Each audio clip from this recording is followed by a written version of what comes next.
is up, YouTube? Welcome to another edition of Nerdy Sense. It's your boy Corey, and I'm coming at you with a review, this time for Spectre. I just got back, and let me say, I am so happy. Why am I happy? Because I was very, very fearful that Spectre was gonna fall back to what Quantum Solace was, but I'm here to tell you it was not Quantum Solace over again. The reason I say that is because I looked up some reviews and critic analysis of the film before I went. The majority of it was good. The majority of it was positive, but for the ones that were negative, it was negative. They were slamming this movie. They were talking about it was worse than Quantum Solace. It was one-dimensional. It was boring. It was droll. The ones that really did not like this movie, it was okay. It was solid. It was below average. They were slamming it. So the majority of the film was positive, and it made a lot of money for the opening weekend in UK. It's going to do pretty well here. It was a great movie. Now let me say, I love Skyfall. Skyfall was undoubtedly Daniel Craig's best 007 James Bond movie. Casino Royale, I really like Casino Royale. Not a lot of people like it, but I enjoyed it.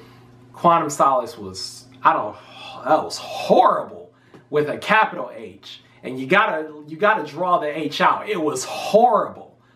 But Spectre was pretty good. If I had to rate them, I'd say Skyfall #1, Spectre 2, Casino Royale 3, Quantum Solace just way at the bottom. Oh, okay. This is a non-spoiler review, so I'll give you the positives, but I want to go with the cons first. What I didn't like about the movie, the villain. The villain was, to me, very one-dimensional. They didn't do a lot to develop the character.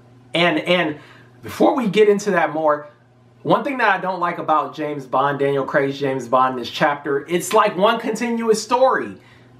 All James Bond movies are supposed to be the adventures of James Bond. You get done with one story and you don't even bring it up in the next story. They had references galore to previous movies. They were bringing up Quantum Solace. They were bringing up Skyfall. And if they brought up Quantum Solace, then it kind of has to tie back to Casino Royale, because Casino Royale and Quantum Solace are connected forever. And they kept on bringing back references to other movies, which I didn't mind that much. But it's like, man, let the other movies go. This is a whole new story. It was like the studio was trying to bring back other movies to kind of, so people would kind of, so they could kind of fool people into thinking that this was just as good as those other ones. The movie was good on its own, but the villain was so one-dimensional. I really didn't get any type of sinister or villainous feel from the main villain in this movie. He was actually kind of irritating and agitating. Every time he opened his mouth, I was just like, goodness gracious, just shut up. There's one part of the film where Bond kind of says something like, it's not as painful as listening to you talk. And man, I felt that way. It was just agitating and irritating to hear this villain go on and on and on. It's just like, I wanted him to die. Like 5 minutes into them revealing him, he was just really that annoying. So I didn't enjoy the villain, which for me is about 25% of the enjoyment of the film. But luckily, that was it. Those were the only cons. They were still continuing a storyline for one big story, and the villain was one-dimensional. What I enjoyed most about the film was it still kept true to a Bond film. One of the things that I've always enjoyed about James Bond is his interactions with M and his interactions with Q. They always have these humorous standpoints between the dialogue where you can laugh and chuckle, especially if you get the dry humor and the quick quips. And they kept that in the Bond film, and there were a lot more than in previous films, so I really loved that. They had a small gadget scene. Those are always one of my favorites too, especially in the 60s, to see the old technology and how that was always, you know, the big rage back then. They brought the car back, so that was cool. You know, they always have a new model of a car signing. Whoever, you know, pays the production company the most can get their car into the film. So they had that, and that was nice.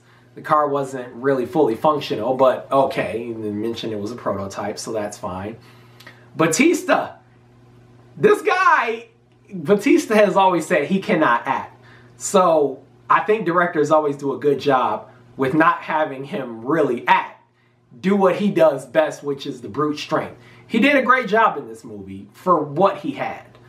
So it was enjoying to see him there. I actually did not know he was in this film. That escaped me. So it was great to see him pop up in the film as kind of a henchman character.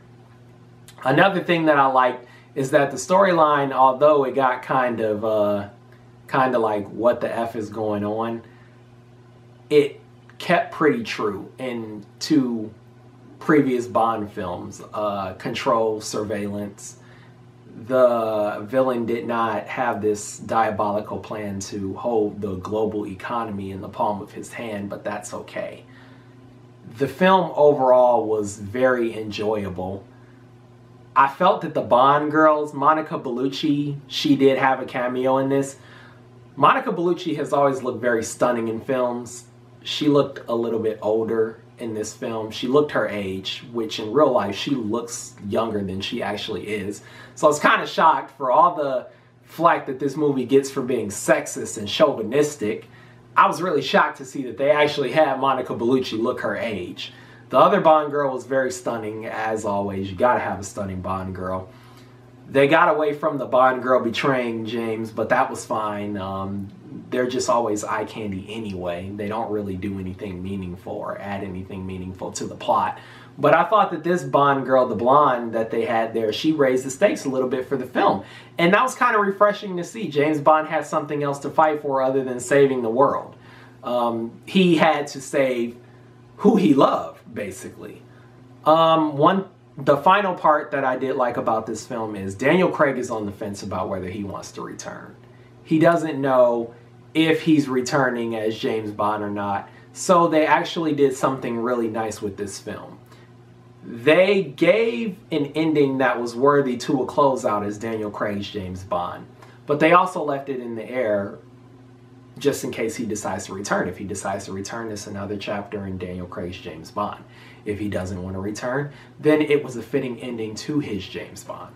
So to have those two, to have that ending be so ambiguous, but also so fitting, I thought that that was a great pull to James Bond. All in all, Spectre, I give it a 7.5 out of 10. It was something that was, pretty solid for a James Bond film. Definitely better than Quantum Solace. Not better than Skyfall. A little bit better than Casino Royale. But if you want to go see a movie, something with a lot of action, and you know your wife wants to see somebody who she thinks is very good looking, then James Bond is definitely the film for you. Spectre was solid. I would definitely recommend that you go see it. Something to get you through until Creed comes out Thanksgiving. Make sure you go check that out. Once again, this was my review for Spectre. If you like my review, make sure you drop a like, a comment, and you subscribe. Links are in the description below if you want to stay up to date on all the latest Nerdy Sense content. That will be the link to Facebook, the link to Twitter. I'm thinking about maybe also putting a Vine up just so I can let you see some funny stuff when I'm at theaters and stuff. I always take like pictures with the cashiers and the attendants when I'm giving them my ticket, just to be a little bit fun. So I might put that on. I might create a Vine and put that up. But other than that, I will see you soon. NS Nation, stand up.